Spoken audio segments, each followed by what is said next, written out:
Good evening. I'm Rachel Maddow. Keith Olbermann has a very well-deserved night off. This is Friday, September 5th, 60 days until the 2008 presidential election.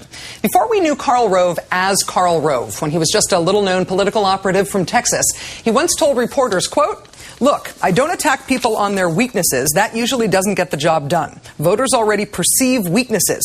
You've got to go after the other guy's strengths. That's how you win." Well, in our fifth story on the countdown, strategery and stagecraft used to full effect both on stage at the Republican National Convention in St. Paul and on the campaign trail on this, the first day after. If you found yourself wondering why there was so little on-air analysis of the GOP convention as the convention was happening, that's because it was artfully designed to squeeze out any room for such analysis. The schedule was carefully arranged by the party with speeches and biographical videos back to back to back, all to prevent anchors and analysts such as, say, me, from having any time to comment on what they were doing. Tonight, we are off their schedule, and we will be making the time. As it happens, Republican vice presidential nominee Sarah Palin today revealed a stump speech that repeats many of the charges from her acceptance speech on Wednesday. Filling her prescription from Dr. Rove, perhaps, Palin's charges include the claim that her experience as mayor of a small town in Alaska was somehow more presidential-ish than Senator Obama's post-college job as a community organizer in Chicago. Before I was governor, I was mayor of a small town. And since our opponents seem to look down on that experience, I've tried to explain what that job is all about. I guess a small town mayor is sort of like a community organizer, only you have actual responsibilities. Remember when John McCain last night implored us all to work for the rights of the oppressed? Perhaps Governor Palin was consulting her big book of demeaning insults against people working for the rights of the oppressed instead of enjoying that part of Senator McCain's speech. Here's what the Republicans didn't talk about at their convention. The issues, like the economy, unless you count Senator McCain last night feeling the pain of those who have lost their real estate investments instead of Americans who have lost their actual homes. Senator McCain's campaign manager, Rick Davis, explained this week that the Republican plan is to make this election more about the personalities of the candidates than it is about the issues.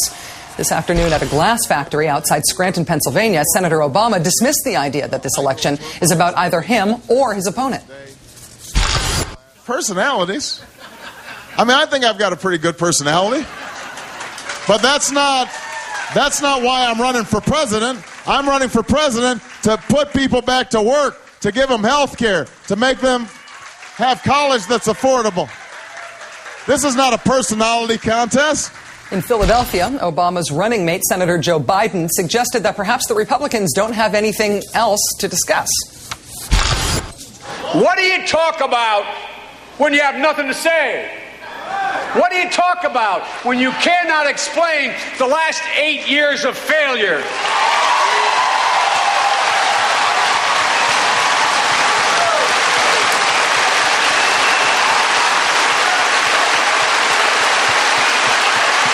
What do you talk about? What do you talk about? You talk about the other guy. Lots to talk about with MSNBC analyst Howard Feineman, also the senior Washington correspondent for Newsweek magazine. Hi, Howard. Hi, Rachel. Just to make sure I'm getting the Republican spin right here. Senator Obama is a celebrity. Governor Palin is not. She can be elevated and praised on the basis of one really good speech, but he should be teased and demeaned for giving lots of good speeches. And the media should not question her qualifications and experience, but they should question his. Is that about right? Are these the ground rules for the next 60 days?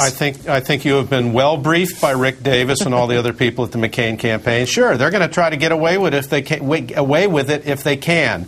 Every campaign to one degree or another does. But what usually happens, unlike the case of Sarah Palin, campaigns start out needing the media. They start out needing the media to communicate with the American public.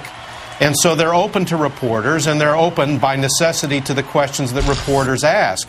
Most candidates start out in obscurity and need the attention.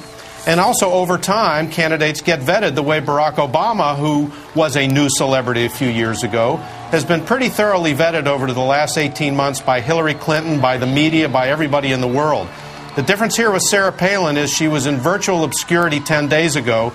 Now she's 60 days away from a heartbeat away to the presidency, and that's why reporters need to do their job and ask the questions, but that's why she's not appearing on any Sunday shows this weekend. Howard, we're looking at pictures right now of a campaign appearance of Governor Palin and Senator McCain. Out on the campaign trail today, she did repeat word for word that community organizer mocking, sarcastic attack against Barack Obama. What do you think is at the heart of that specific attack?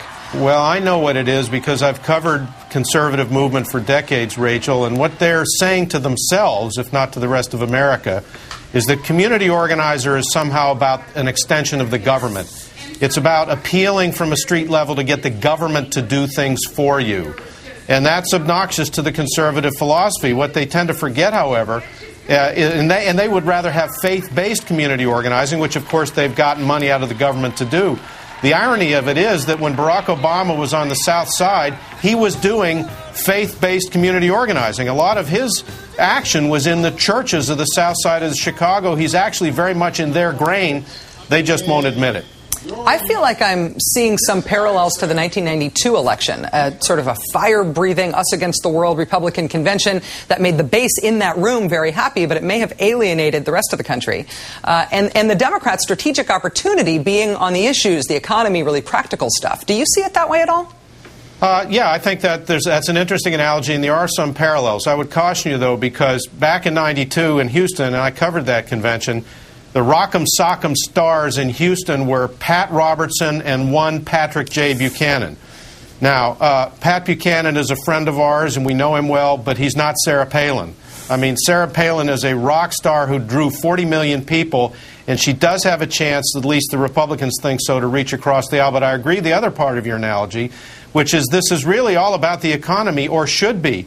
The unemployment numbers today, the jitters on Wall Street, the concern about a global recession, this is what this campaign should be about. And if Barack Obama over the next 60 days can't make it about that, then he risks losing this election. Howard Feineman of MSNBC and Newsweek, thanks. Have a good weekend, Howard. Thank you. You too, Rachel.